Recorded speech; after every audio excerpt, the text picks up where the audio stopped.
So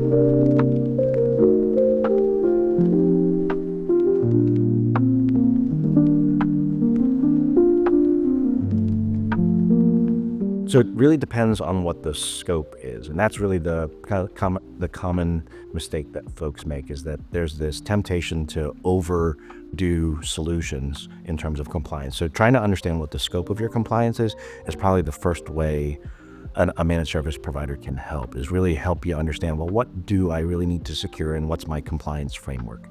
Once you develop that scope, then you can determine what solutions you need to put into place.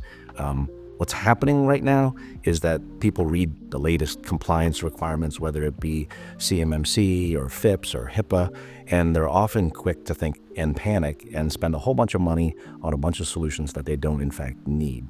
So I think that planning stage, where a managed service provider can really work with a client to determine what frameworks do I really need to adhere to, and then what is the scope of what I need to protect. Once you get that established, then you can figure out what solutions you need to spend on.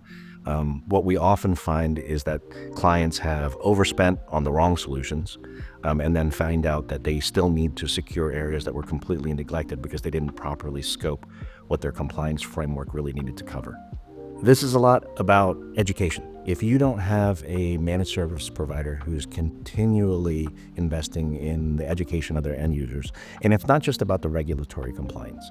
A lot of people stop there. They think if they send somebody to a conference and they know what all the laws are, that that's enough. What it really has to do is about education of the end users, as well as the help desk, right? So if all the levels of your organization don't know how the compliance regulations actually translate into practical matters, that's the difference between knowing, how do I have to reset my password, or what's the safe way to access something, or is this Wi-Fi network okay to use? If you're really just focused on making sure that, oh, we're going to pass an audit, right? That's one step and it's important, but actually making sure that people translate those regulatory updates into practical, okay, how does this affect the end users? What do I have to do to advise my client to make sure that they aren't making a mistake? And then those are the things that usually cost clients in terms of compliance.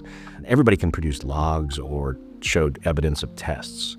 Those are the kind of the pay-to-play steps. It's making sure that people in practice are following what they need to make sure that things are within compliance.